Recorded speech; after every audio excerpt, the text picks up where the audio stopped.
I'm Steve Crupi, live at the state Supreme Court building in Carson City, where attorneys for Rick Tabish and Sandra Murphy are fighting to get a new trial. And I'm Wagner, live at the Clark County Courthouse. A bizarre political story unfolds inside this building today. News 3 at 6 starts now.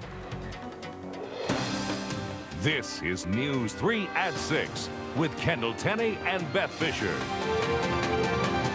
Good evening, everyone. We'll get to those stories in just a minute, but first, we want to update you on the breaking news we've been following all afternoon. That is the death of rock and roll legend John Entwistle. News 3's Kim Capozzo is live at the Hard Rock Hotel with the latest on this developing story. Kim? When we first got to the Hard Rock just before 4 o'clock today, the marquee still read The Who, sold out for tomorrow night's show, June 28th. But as you can see, it has since changed. It says, John Entwistle, rest in peace. You will be missed. And fans from all over the world have come to Vegas for The Who's first concert of their North American tour. There's no doubt people with tickets have heavy hearts today. A makeshift memorial has already started inside the Hard Rock, right in front of the joint where the group was supposed to perform tomorrow night. Instead, the show has been canceled because of Entwistle's death, and the coroner's van actually just pulled away about an hour ago. An autopsy will be performed tomorrow, but today the mourning has already begun. I'm in shock. It's almost like a family member to me. I'm a fanatic. There's people coming in all over the country for this show. A lot of people aren't here yet. You know, I'm close enough to drive. We'll have a good time in your town tonight, but it ain't gonna be that good. Right now, the coroner's office says it appears that John Entwistle died in his sleep.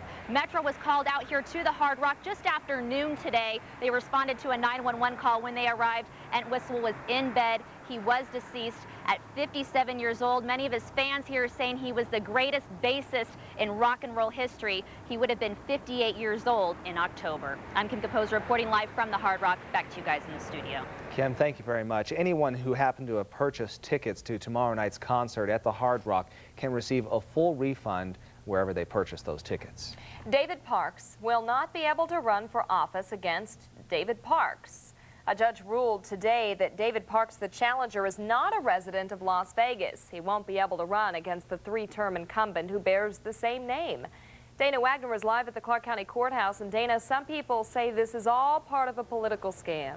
Yeah, some people say that David Parks, the challenger, would never have run for political office unless his name was David Parks, that he wanted to unseat the incumbent, David Parks, using a name game.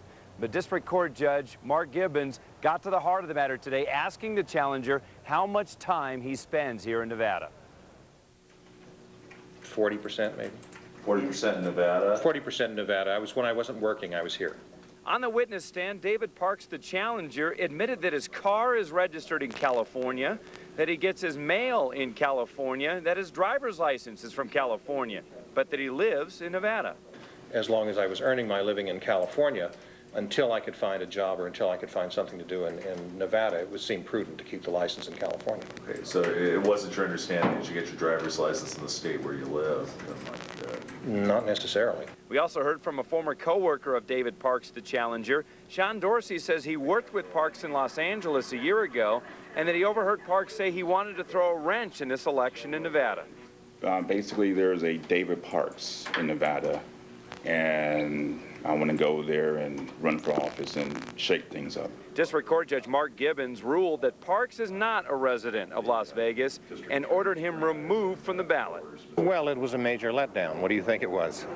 It was a disappointment. Some people say Parks decided to run against the incumbent, David Parks, as part of a political dirty trick, that the challenger, David Parks, is an accomplice of Tony Dane, who wants to get the incumbent out of office any way he can. You can't say, because his name is David Parks and the incumbent's name is David Parks, that he does not have a right to run. You know, people with the same name as an incumbent has just as much right, and matter of fact, that can influence somebody to run, and that's played a little bit of a part, but it's not a big deal. Remember that Tony Dane in the past ran against the incumbent David Parks and lost, that Tony Dane's dad, Philip Dane, ran against the incumbent David Parks and lost. Undeterred by today's decision, the challenger, David Parks, says he'll be back to run again in 2 years. Reporting live, I'm Dana Wagner. Now back to you. Dana, thanks. David Parks, the incumbent, will now run unopposed in the primary, and he could face Tony Dane's father, Philip, in the general election this fall. The attorneys for Rick Tabish and Sandy Murphy told the Nevada Supreme Court this morning their clients deserve a new trial. News 3's Steve Crupi has been following the trial and joins us now live from Carson City. Steve? Well, Kendall, it was a fascinating hearing this morning. The defense attorneys listed what they say are at least 20 things that went wrong with the trial that happened 2 years ago. Alan Dershowitz is now a member of the defense team, and he's the Harvard law professor who has assisted in many high-profile cases across the country over the years. And today he ripped into the way the prosecution handled this case. Murphy and Tabish were not in court for the hearing, but their parents were among those in the crowded courtroom. The defense says among the reasons why the convictions should be overturned is the fact that the jury was allowed to hold two different opinions on how Ted Binion died. Why did the government offer the jury an option of finding death by drug overdose when it concedes that there is insufficient evidence of a drug overdose? In this court, it has said it is unclear. In this court, it has said it is their position he did not die of a drug overdose. Rick Tabish and Sandra Murphy may not have had a perfect trial, but they certainly had a fair trial within the meaning of our Constitution. Thank you. David Roger and the other prosecutor, David Wall, in this case faced some very tough questions from several of the justices. Whether that means they're leaning towards granting the appeal, that remains to be seen. That is the latest live from Carson City. I'm Steve Crupi. Kendall, back to you. All right, Steve, and this is only the beginning. Court watchers don't expect the Supreme Court to hand down its decision for a couple of months. The controversy surrounding the Pledge of Allegiance has caused some people to get a little bit hot under the collar. This morning, radio shows were inundated with callers expressing their opinions. Most who called 93.1 were against deleting the phrase "under God." However, there is one UNLV professor who believes just the opposite. I don't want to send the signal to people who are non-believers or polytheists like Hindus or things like that, that they're somehow outside the system, that they're somehow not as good, they're not full citizens. And I think that's what the court did, and I think that was a very important statement. What's interesting is the federal appeals court judge today who ruled the Pledge of Allegiance unconstitutional has blocked his own ruling from being enforced. Fires continue to burn all over the West. If you're planning on going to Southern California anytime soon, you may want to rethink your plans. 6,700 acres have burned so far, and the fire shut down I-15 earlier today. So far, it's only 15% contained. Currently, all lanes of I-15 are open, although California fire officials say that could change at any time. And as the western states are on fire, the danger is extremely high here as well. And if any of the dry areas around Clark County start to burn, firefighters are going to need all the help they can get. And it may be coming from an unlikely source. A Las Vegas chiropractor just might have invented a new weapon.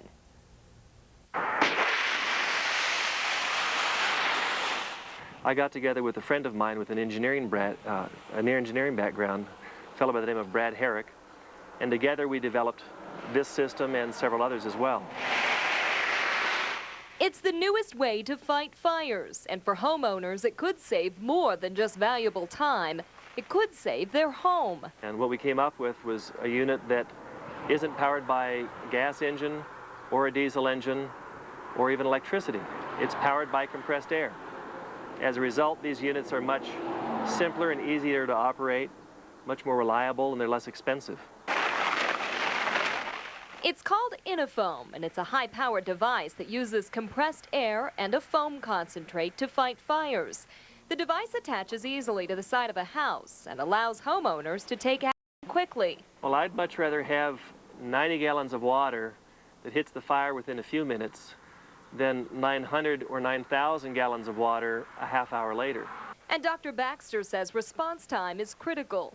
And by being able to hit it hard and fast with a piece of equipment like this, rather than waiting an extra 5 or 10 or 30 minutes for a piece of equipment to get here, then we're able to eliminate the fire before it gets to be unmanageable. The device comes in all shapes and sizes, and it's not just for homeowners. It's helping volunteer firefighters respond faster, too. And if they could have a box like this in the back of their trucks and go to the fire directly, rather than having to go to the fire department first to pick up a piece of equipment, they can be putting foam on the fire much faster than they would otherwise. Dr. Baxter has offered to loan the device to Clark County's volunteer firefighters. He hopes it will help their response times over the busy 4th of July holiday. For more information on InnoFoam, we've set up a link on our website. Just visit kvbc.com and click on links. A massive chemical spill shut down southbound I-15 earlier today. Take a look at what happened. All of the lanes of the freeway were shut down around 11 this morning when the chemicals began eating up the road. NHP diverted all traffic onto Las Vegas Boulevard. Everything reopened again around 3 o'clock, but not before giving Las Vegas commuters some serious headaches. The question now is, are there any headaches on the road at this time? Tom Hawley is up in Sky 3. Kendall, there's certainly some things being done in order to alleviate headaches in the future. We're looking down here at Russell Road and I-15, where the Frank Sinatra Drive underpass has been constructed, and there's work taking place on a new ramp from southbound 15. Actually, the ramp has been completed, the portion getting off to Russell, so you can see some vehicles coming off of here. The old ramp is now being destroyed. As a matter of fact, you can see where earlier today trucks were coming through and actually chewing up some of the old asphalt in this area right here. The older ramp a little bit nearer to Russell Road. The reason for this new ramp is it will actually serve a dual purpose. Traffic exiting northbound I-15 will eventually be able to take this other ramp right here over the top, and that will get them onto Frank Sinatra Drive. However, that project is still about a year away from completion, so don't hold your breath. Tom Hawley reporting from Sky 3. Thank you, Tom. A 5-week battle is over as striking bus drivers finally head back to work. But not everyone is happy with the agreement. We'll tell you why coming up. Also ahead, declaring a state of emergency in southern Nevada. Why county commissioners are issuing the alert to protect you. Plus, the president is in town, sort of. Find out why Martin Sheen is visiting Las Vegas. But first, Sue and Scott with a look at what's coming up tomorrow on Sunrise. This is a sign for a road that doesn't exist, at least not for now. We'll explain why it's here and give you an update on the road's progress. And jury duty. Seems like no one wants to do it, but what if you're picked? Tomorrow morning, we'll tell you what you need to know as a juror, so wake up with us on News 3 at Sunrise.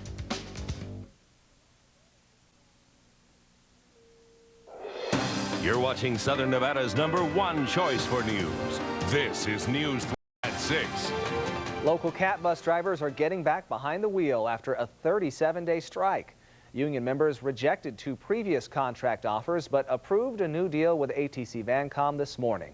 Nearly 70% of union members voted in favor of the contract, but not everyone was happy about it. Some are displeased, to say the least, and some are pleased because the strike is over and they're going back to work. But I think that the majority are not pleased with the economics of the settlement. Most union workers will be back at work Monday, but some say they're going to stay on strike until cat buses are no longer run by ATC Vancom. Well, one strike is over, but the threat of another strike is still looming. The culinary union reached a contract agreement with the Sahara Hotel and Casino, which is great news, but there are still more than a dozen more casinos that don't have deals. The Sahara deal is similar to the one reached with major strip properties. But several downtown casinos say that deal's too expensive, and they're still trying to work out a contract to avoid a strike. Workers plan to picket those downtown properties this weekend. Of course, that will change into a strike if there's no deal by midnight Sunday. Clark County commissioners have declared a medical state of emergency, hoping to keep UMC's trauma center open. News 3 first told you about this move on Monday. Clark County commissioners want to make any doctors who contract with UMC immune from malpractice lawsuits over $50,000. Legal experts aren't sure this plan would stand up in court, but commissioners say this state of emergency should give them more flexibility as they try to help doctors stay afloat. The word on the street is hot. Rachel Boesing has the forecast coming up on News 3, where news comes first. What is wet and wild? It's extra wet thrills. It's extra wild rides. It's Las Vegas's largest water park. It's a blast for the whole family. It's excitement all summer long. It's It's more than just fun. Wet n Wild is XXL fun. And right now, admission is $5 off with a coupon from participating Taco Bell locations while supplies last. Wet n Wild, on the Strip at Sahara.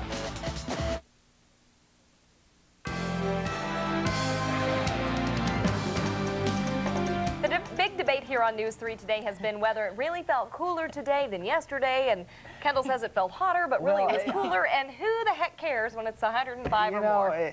Certainly I am in the minority here because it was hotter today. Yesterday. Hotter yesterday. Hotter yesterday. Yesterday than today. Still stuck on. What's tomorrow, I guess, is what we want to know. You know what? Tomorrow's going to be kind of like evening on out. Let's jump outside and check out the current conditions at this hour. We are looking over a lovely but a bit hazy Lady Las Vegas. It's beautiful outside. There really aren't that many clouds to speak of. It's beautiful. The temperature is 104 degrees. Winds out of the east at 15.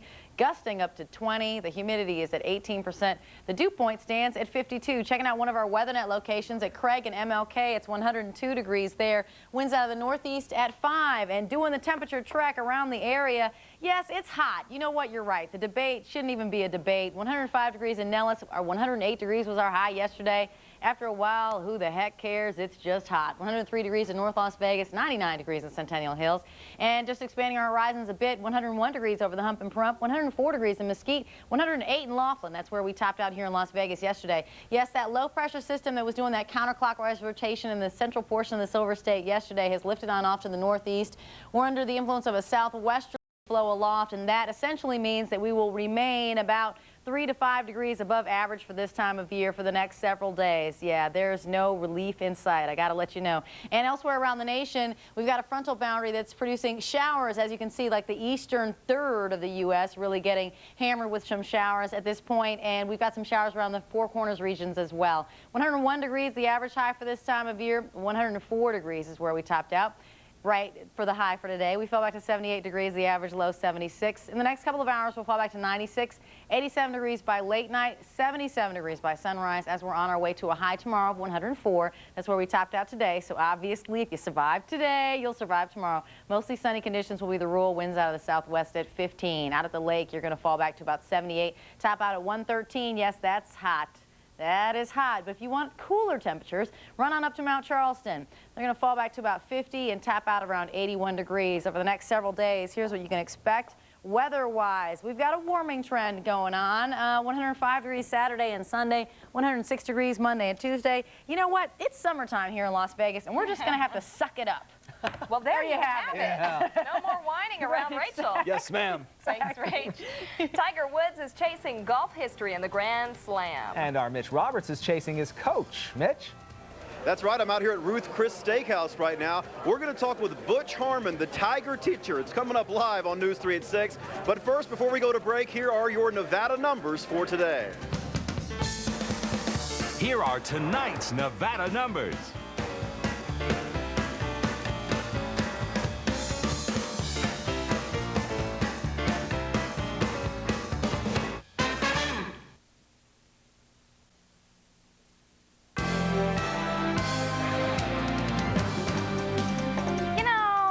Sports guys just know how to hold press conferences. They get all the good gigs, and there's food to boot. Mitch Roberts can tell us more about that.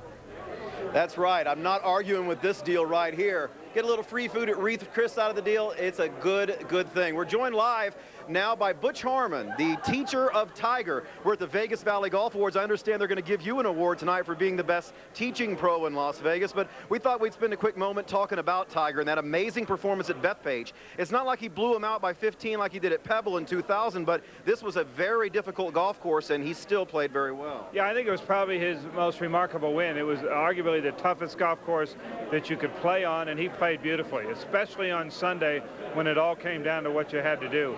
He played a beautiful round of golf. He did everything he had to do to win, and as soon as Phil got a little bit close, he hit a 260-yard 2-iron on the 13th hole to just kind of solidify everything. You taught him that, right?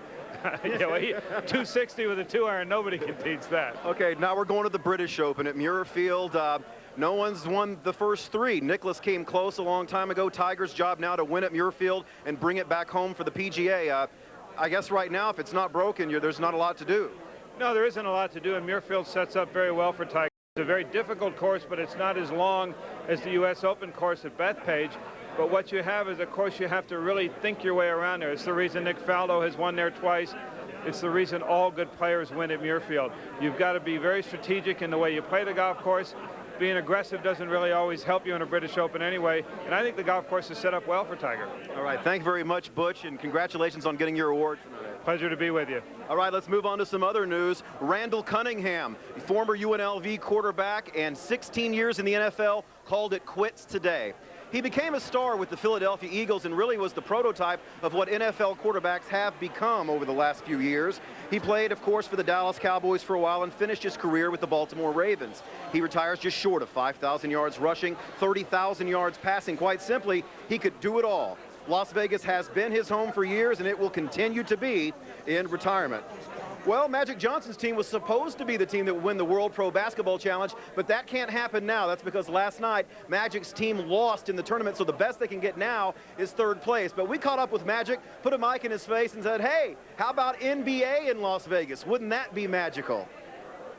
We would hope to. First of all, this is a great city. You know, I come here all the time, like a second home for me.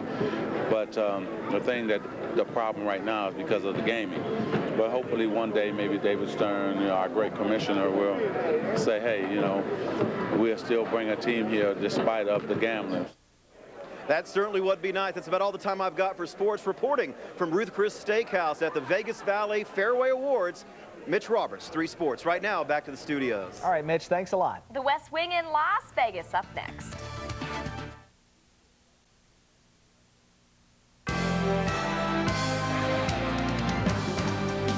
Good evening, I'm Nina Raditich. Here's what's new for News 3 Nightside at 11. Confiscated illegal fireworks make a loud point today in San Diego. We'll show you the Big Bang Theory being used to get you to play it safe this 4th of July. Plus, he looks cute and cuddly now, but he already knows how to stand up and give the old grizzly bear face. We'll have his story at 11. And the latest on the death of Who bassist John Entwistle. Coming up tonight on News 3 Nightside at 11. Kendall? All right, Nina. In a way, the President of the United States was in Las Vegas today. It wasn't President Bush, but Martin Sheen, who is known for playing the president on the West Wing. Today, he offered the members of the American Federation of State, County, and Municipal Employees some words of inspiration.